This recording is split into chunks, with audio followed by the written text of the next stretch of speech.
Ndraona te resaka aminareo mikasika fankalazana ny fitombonareo. Fa mbola mikasika ny fankatoavana ihany zany fa isiovana kely ny tsirony zany amin'ny fomba hafa iray. Raha eo misaotra amin'ny teny izay ampitondrainao amin'ny fomba izay ahafana manao asa fanompona amin'ny olona amin'ny anaran'i Jesosy. Amen. Romana 8:9.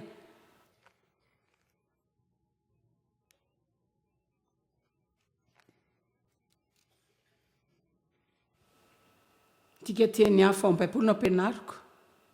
Raha mijery amin'ny tele nareo ka tsy manana zany dia mila manana ray nareo zany.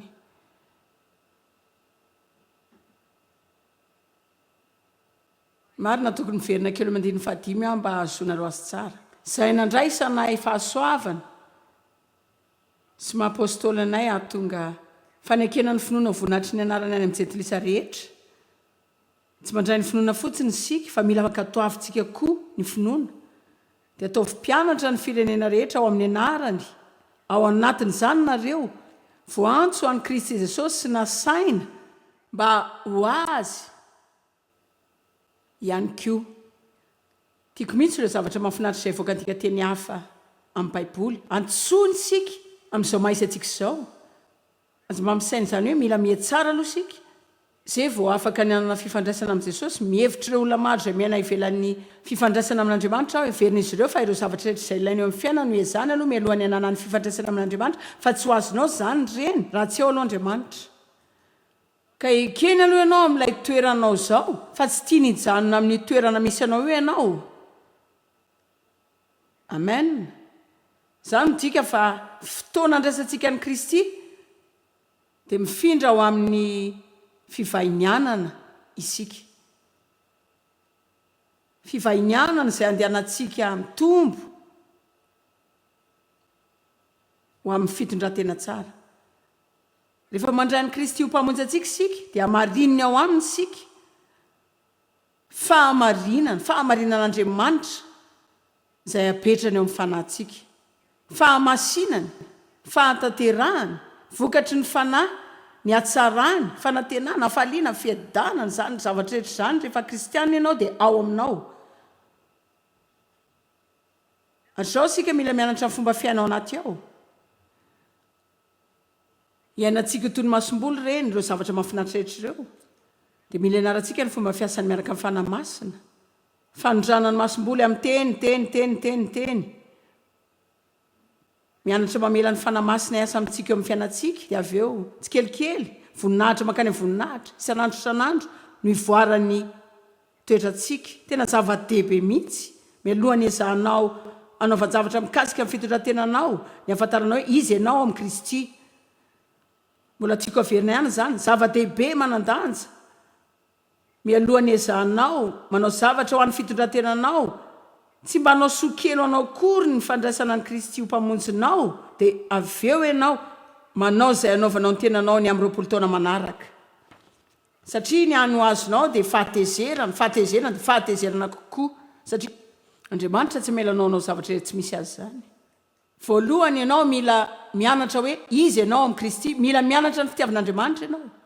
Mila mifototra sy mioripaka amin'ny fitiavan'Andriamanitra ianao, zany hoe mila fantatrao fa tian'Andriamanitra ianao. Ary tsy misy afaka manaisitra zany aminao. Ary mila mahatakatra fahamarinana ianao.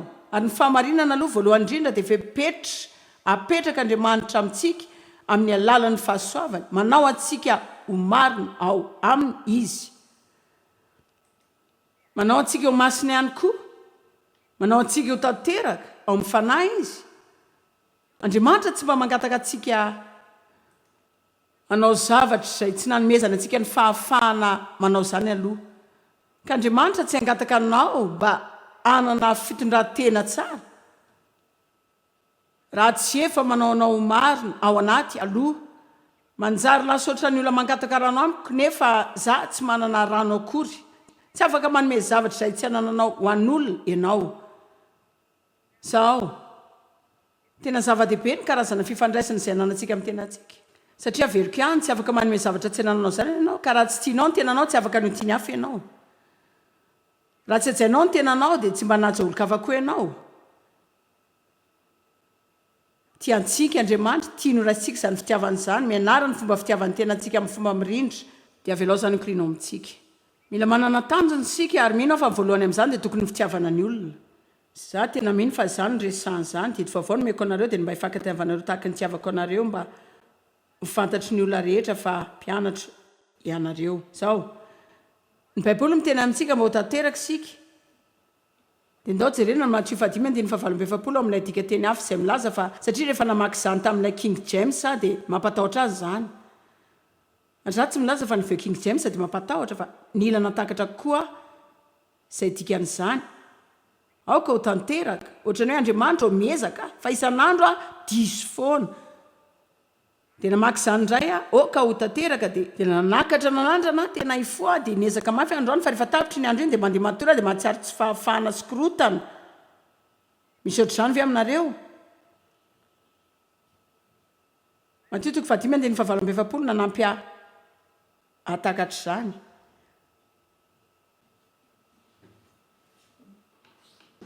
fa aoka ho tanteraka nareo ary zao zany teny hoe aoka ho tanteraka izany tombo amin'ny famatorana tanteraka araka an'Andriamanitra amin'ny toetra saina zao tsy voatery tena hitandrina be amin'ny zavatra rehetra afa-tsy ny fitombona amin'ny teny ihany fitombona tsy mbola vitsy zany fa mitombo sika ary mbola hitombo foana sika mandra-piveriny Jesosy ankatsika indray ka nitory herinandro mikasika ny fankatoavana sy ny fiadiana maheritreritra amin'ny fahotana fiadiana amin'ny fankam-panahy fa za tsy milaza aminareo mihitsy fa tsy hanao diso mihitsy nareo fa tsy tokony hoe hanana toetra ratsy be ianao rehefa sendra nanao diso ary eo no heveriko fa mety halan'ny fahasoavana sy famondrapon'Andriamanitra tianao amin'ilay afatry ny fankatoavana dia tampokeo sika tsy mampandroso niezaka izay raha miasa ny fanamasina fa tsy mahavita teny rery ianao fa Andriamanitra tsy mandeha fizano anao raha tsy misy ny fiara-miasa aminao Andriamanitra nandefa ao antsika mpiara-miasa ny lanitra rehefa nandray an'i Kristy sika satria misy zavatra izay tiany ampiarina amintsika ataony ao amintsika zany fa mila fanampiana sika azony zany avy ao anaty mba hivoaka ao ny ahafahana manao zavatra tsara ho an'olo-kafa zava-dehibe zany hoe vavony tsy mankany an-danitra zany fa misy karazan'olona marobe manodidina anao zay ho any amin'ny hero ary izy ireo tsy ino izay zavatra lazainao raha toy ianao ka tsy tsara mihitsy tsy mateo ty manao toetra tsy mendrika ka ny fitondrantenantsika dia tena manandanja Korinthiana 2:7-9 tsy voatery mandeha any amin'ireo sasany sika satria mitohy ny tombo amin'ny teny dia mila tianao ilay teny dia mila inaranao ilay teny dia mila inoninao ilay teny satria ianao mitohy ao amin'ny teny'Andriamanitra dia ho hitanao ny endriny ary ho lasa ho izany koa ianao asa mitohy foana zany ianao dia ho lasa miova ny tombo amin'izany endriny zany avy amin'ny voninahitra ao amin'ny voninahitra voninahitra ao amin'ny voninahitra voninahitra ao amin'ny voninahitra ao amin'ny voninahitra ka ilaza zany aminareo zao raha tsy any amin'ny tokony isy ianao ianao amin'ity arivo ity dia fa rahany fotsiny zany fa raha ratsy ianao tsy any amin'izay tokony isy ianao Amen.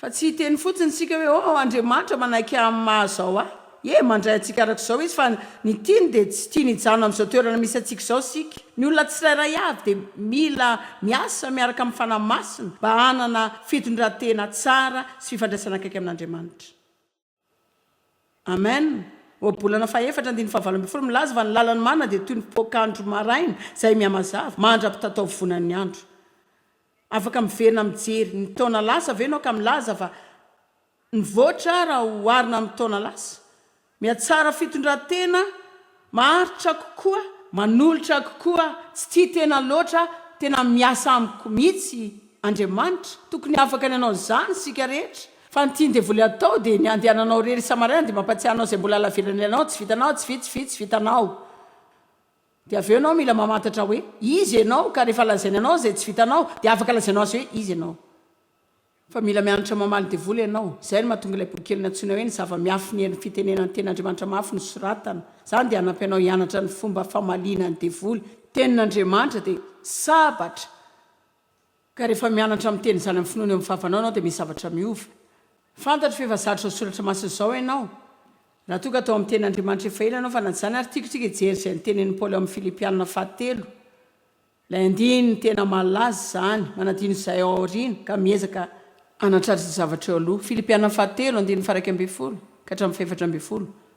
Paul ny laza raha mba misy atratrarako ny fitsanganana amin'ny maty ara-panasy ara-moraly na dia mbola ao amin'ny tena aza ary izy dia miresaka mikasika hitanareo tsy endrika fahafatesana miandro fahafatesana ohatran'ny olona rehetra eto tany fa miaina amin'izany herin'ny fitsanganana izany.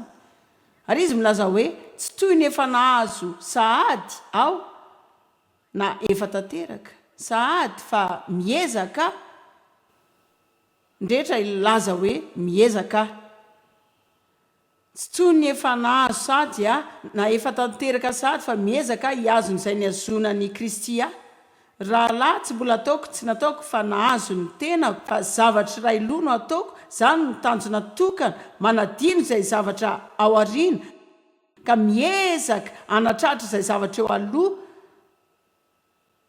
miezaka anatratra ny marika azoko ny loka ny fiantson'Andriamanitra any ambony ao amin'ny Kristy ka ao amin'ireo andiny vitsireo dia hitantsika miezaka manery dia miezaka indray ka na dia asandratr'Andriamanitra aza no natao tao amintsika ary tsy afaka manao zavatra fa tsy ao amin'ny fanampiany sy ny fahasoavana isika. Baiboly dia mampianatra antsika feno amin'ny Galatiana 4 fa tsy mahavonjy ny tenantsika isika ary tsy mandray ny fanan'Andriamanitra amin'ny alalany asa isika. Ahoana no antenantsika ny fanatanterahana ny tenantsika amin'ny fomba hafa ankoatrany amin'ny alalany asan'ny fanamasina. Na izany aza misy ny ezaka iaraha miasa ny fanamasina tsy ho avy eo hianatra ny baibolinao isanandro. Fanamasina tsy andamina ny fandaharam-potoananao ny amin'izay fotoana ivavahanao na ianaranao ny tena. Mila manapa-kevitra anao avy eto ianao androany. Mila mandray fanapa-kevitra ianao ary mila nanao ezaka anaovan'izany. Azoko antoka fa raha izay rehetra nantsoin'Andriamanitra anao avy eto mba ankato azy zao efa nilahatra nameno iny varavaran'indry zareo hatrany atokotany ihany. Fa hitanareo tsy ny olona rehetra no manao izay asain'Andriamanitra ataony. Arak'izany dia tena mampalahelo ihany raha tsy mba fantatsika nisan'ireo kristianina izay mba manao izay asain'Andriamanitra ataony raha mitaha amin'ireo izay tsy manao. Afaka atao amena ve izany? Zao mamarinina tamin'Andriamanitra tamin'ny alalan'i Kristy isika ary tiako jery karazana soratra masina hafa isika iresaka vetivety eto ny ananganana fototra satria tiako takatrareo. Fa nareo dia mila miasa amin'izany tsy afaka andeha hiasa araka ny nofo ianao fa mila miasa miaraka amin'Andriamanitra tsy mitovy izany. Ka ny Filipiana 2 mihemitra pejy 2 eo raha eo amin'ny baibolinao ianao dia ataontsika eo amin'ny écran 12 sy 17 tena malana no mamaky io teny io hatramin'ny farany amin'ny fivoriana satria amin'ny dika teny hafa izany dia tena lava fa ataoko fa ilaina ny akatsika fotoana ijerena izany ko amin'izany ry malalako tahaka nanekenareo mandrakariva tsy fony teo aminareo ihany fa ankehitriny dia bebe kokoa aza raha tsy eo dia izay mihitsy ny tiako lazaina aminareo koa androany. Afaka mipetraka eo nareo dia mitehaka amin'izay rehetra lazaiko dia manao amena amin'izay tsara fipetraka rehetra ary faly fa mahavitrika nareo fa hiala eto aho zao eo amin'ny orara eo ary tia lala fa amin'ny herinandro ho avy rehefa tsy misy olona mampahery anao dia mbola hitoy ny mahavitrika hatrany ny amin'ny fanarahana an'Andriamanitra sy ny fanaovana izay tiana ataonao. Dia jereo eto sika manana olana manana toetra tsara sika eto amin'ny fivoriana fa rehefa mody avy eo marina. Sasany aminareo zao efa manamboatra sainany amin'ny ady satria vahiny taty ianao dia namela hafatra tamin'ny vadinao sy ireo zanakao hiandrandranao ahitana zavatra entina mody avy eto dia efa nanao planiny ianao zao raha vao tonga eo alohan'ny varavarana dia tena ratsy mihitsy hitrano ity sady ny ankizy tsy manao ety mody fa anao izay azoko atao tena tsy ho fijoroana vavolombelona lehibe ve zany raha ny herinandro tao amin'ny teny. Amen. Za tsy manosokevitra anao mba tsy hanitsinao izay tokony hisy fanitsina fa mila mitandrina ianao ny amin'izay everinao. Amen. Satria ianao andeha hody zao tsy afaka mampanantena anao fa ny zavatra rehetra ao an-trano dia tsy ova mihitsy ohatran'ny alanao teo ihany. Fantatra hoe avafy zany fa za koa afaka milaza ny marina fa za mampanantena anareo zao hisy fiovana eo aminao. Iova ho afy ianao ary andriamanitra tsy tena hoe lina amin'ny anyvanantranga misy eo aminao tahaka ny anaovan'ny fanovananao satria rehefa tapitra ny tranga iray eo aminao dia efa isy iray hafa indray ho avy eo izay mety ilaza aminao ny marina fa satria andriamanitra manova antsika manome hery atsika amin'ny alalan'ny fanahiny dia milaza aminareo ireo zavatra eo izay ampiasaina mba hanelingelina atsika sy hanimbana atsika sy hampatezerana atsika isanandro dia tsy ora raintsika izany fa hoy izy hoe tsy fony teo aminareo ihany no tokony hanekenareo fa tiako nareo rehefa mandeha mody any dia mbola hitoy amin'ny fanekena foana avy eo hoy izy hoe miasa amboleo ento hatrany amin'ny tanjony dia fenohy tanteraka amin'ny tahotra sy ny ovitra natanteraka ny famonjenareo fanahina ny tena amin'ny fitandremana tanteraka fiheverana ny fisainana fiambenana miady amin'ny fakapanahy fiezahana amin'ny tahotra ny amin'ny izay rehetra mety hampalelo an'andriamanitra sy hanamafy ny anaran'i Kristy izany hoe biasa be tsika amen miasa amin'ny famonjenanareo tsy midika izany fa azo izany amin'ny alalan'ny asa ianao izany midika fa ianao miara-miasa amin'ny fanamasina mba hamely izay ataon'andriamanitra ho anao hiasa amin'ny alalanao mba hahitan'ny olona izany fa tiako ny 170 tsy amin'ny alalan'ny herinao izany halleloia teo no nampitsoka ela be tamin'ny fivavahana nanao izay anaovanay ho tsara niezaka nitady hevitra mba homendrika sy marina fa vao mahafaly manao ahoana moa izany tamin'ny nahafantarako fa napetraka tamin'ny toerana marina miaraka amin'andriamanitra tamin'ny alalan'ny fahasoavana tsy nila ny asa tamin'izany fa izy dia tia foana na zany amin'ny andro ratsy na amin'ny andro tsara ary tsy manao izay ankatoavako an'andriamanitra mba hitiavany ahy fa mankatoa azy aho satria tia izy anehoako fa tiako koa izy izay fomba fiaina mankatoa izay resahako aminareo izay dia iray amin'ny fomba marina iray izay ahafahantsika mampiseho amin'andriamanitra fa tiatsika izy herinareo avy tsara ny midera nipetraka amin'ny fivoriana dia tsara ilaina daholo izany fa mila entinao mody any amin'ny tsisy mahita koa izany any amin'ny toeram-pivarotana any am-piasana any am-pianarana any amin'ny piray tanàna any ary ny fomba tokana izay tena ahafahantsika manam-pirofo fa tiatsika andriamanitra dia rehefa velantsika ny fanamasina ny fitondratenantsika mariny tory zavatra izay mbola tsy ataonareo tena zava-dehibe ny anananao izay zavatra mikasika ny hoe iza marina ianao satria matetika mihitsy sika ny manana fandatsahana ny tenantsika ny amin'izay nataon'izao fiainana izao ary raha tokony andeha amin'ny Josoa 5 ianao mialohan'ny andehanana hiazo ny tanànan Jeriko andriamanitra dia nanao zavatra aloha izy hoe androany ny fandatsahan'ny Ejipta akodiako hiala aminareo zao ny teny mandatsy mety tsy hainao akory aza nydika fa ianao dia mila zao reo enatra tsy ny fahambaraka toetra tsy fanekena sy tsy fanajana amin'ny tenanao ihany za zao tsy nahatsiaro tsara tamin'ny tenako izany rehefa avy naolandraiko teo amin'ny 12 taona teo noveriko fa za dia karazana fako tsisy ilana azy dia tena efa nihevitra mihitsy aho fa ho fahadisoako izany tsisy azoko mihitsy zandrehetra izany fa nahatsiaro tsy tia nanao rarotina na olana dia ndreniko tsy tena nahalala loatra izay atao mikasika izany dia tsy nanao ninina izy ka nahatsiaro navelarery dia nanambady lehilahy izay tonga voalohany tamiko satria nihevitra fa tsy mahisy olo tia zany dia nitola ratsy andray izy teo amin'ny 5 taona tamin'izany fotoana izany dia meilleur raiky piti tamiko tamin'ny fomba tsy natoraly fa tena fiasan'andriamanitra mihitsy ary tena tsy mivazivazany amin'izany ny fanao fotoana indimy izay dia nivady avy eo fantatro fa nataon'andriamanitra vady izay aloha mialohan'ny ahafany mahitsy izay anjo azy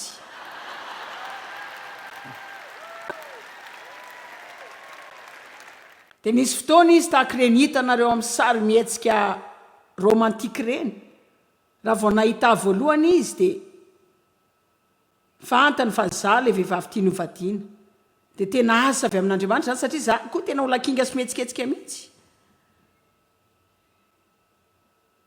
fa za koa nefa tena be korotana Dave dia tena lehilahy kristiana tsara feno fanahy tian'andriamanitra manana toetra tsara araka an'andriamanitra betsaka ka mazava ho azy hitanareo mandeha any am-piangonana isan-kilady izay ary mahitsy nianatra soratra masina dia makany am-piangonana dia hitanareo manao izay rehetra heverinareo fa tokony atao fa mbola manakorotana ihany azonareo venaona satria ianao mila manana mihoatra no ny doktrina ny anarako daholo ny fianarana rehetra dia nianatra momba fotom-pampianarana tsara zany hoe efa nalalan'ny fanamasina fantatro ny virjiny miteraka dia haiko ny trinité dia haiko ny latabatra ny tompo dia haiko ny batisa dia haiko daholo reny zavatra rehetra eny dia takatro ny amin'ny rany jesosy ary za koa nahazo fotra tsara mikasika ny fahasoavana fa mila mamantatra ny fomba fivoahana miara-miaina amin'ny fiarahamonina dia mila nanana fifandraisana tsara amin'ny tenako ary tsy mbola nandre afatra ohatr'izany mihitsy a tsy mbola nandre afatra nilaza tamiko ao hoe iza marinao ao amin'ny Kristy ary mila miaina eo ambany fandatsanany amin'ireo enatra sy tsiny izay teo amin'izao tontolo izao. Amen. Apokalipsy 2:12 dia nahare feo mahera fitany danitra nanao hoe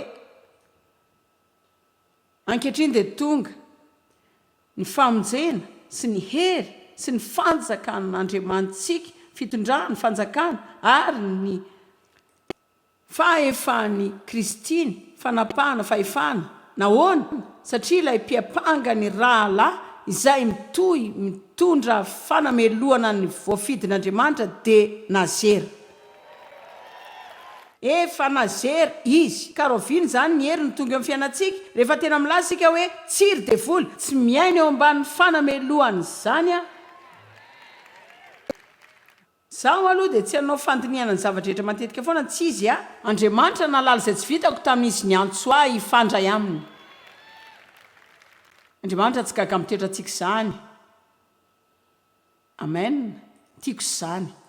Tsy mbola tonga ilay hery raha tsy efa nazera aloha ilay mpiapanga ny rahalahy. Sasany aminareo zao manontany hoe nahoana izany zavatra izany tsy nety taminao dia maninona tsy misy hery akory dia nahoana ianao ndresy foana fa nahazo fanambarana ianao amin'ity ao amin'ny Apokalipsy 2:10 ty tsy mbola tonga ny hery raha tsy mijanona tsy miaina ambany fanameloana ianao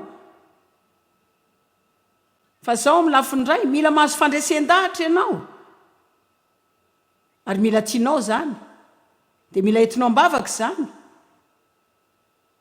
Fandresen-dahatra dia ny fanamasina mamelanao alala ao am-ponao fa ny fitondrantenanao dia ratsy. Tsy dia mana fotoana loatra fa andeha hody kely aho aloha dia ho ajanontsika kely atao aloha ny fiazana. Fandresen-dahatra dia ny fanamasina milaza hoe tsy voatery amin'ny teny fa fahatsapana izay azonao ato izay fantatrao fa ianao tsy manao izay tokony ataonao. Izay ny famantarana hibebahantsika sy hitodiantsika aingana ka andehanantsika amin'ny lalana marina. Saika mitovy amin'ireny jiro mena rehefa ao anaty embouteillage ireny ianao andao to hoe jiro mavo e. Marina e firy aminareo zao no mitsoaka amin'ny jiro mavo. Afaka manome anao fanondrona kely aho hoe izy ianao amin'Andriamanitra tsy haiko aloha e. Marina izany a. Fanamasina dia tahaka ilay jiro mampitandrina eo amin'ny fiainantsika. Eny am-pandehanana eny ianao dia mahita jiro maitso. Lamina daholo ny rehetra dia manao fitondrantena ratsy ianao dia mirehatra ny jiro mavo.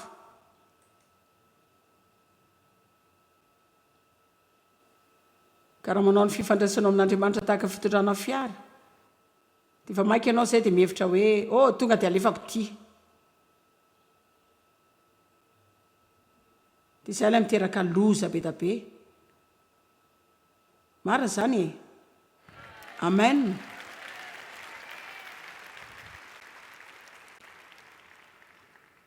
Ary ihany koa za mino fa rehefa tsapanao ny fandresen-dahatra ny fanamasina izay tokony ny ankalazainao ataoko fa tokony ravo sy faly ianao fa afaka mahatsapy izany. Mihevitra fa tsy takatsika ilay fanomezana mahafinaritra amin'izay fandresen-dahatra izay. Lazaiko anareo ahoana tsy azoazoko foana izany. Ary arakaraka ny nanompoka an'Andriamanitra ny vao maika na mora lasa tany amin'ny toetra ratsy. Ary raha vao azoko izany izay tokony izay ny tranga. Hitanareo misy zavatra izao izay tena mandresy lahatra mihitsy kasika 20 taona lasa tokony mba ho takatro izany fa tsy izany. Izay no midika fa mitombo ianao.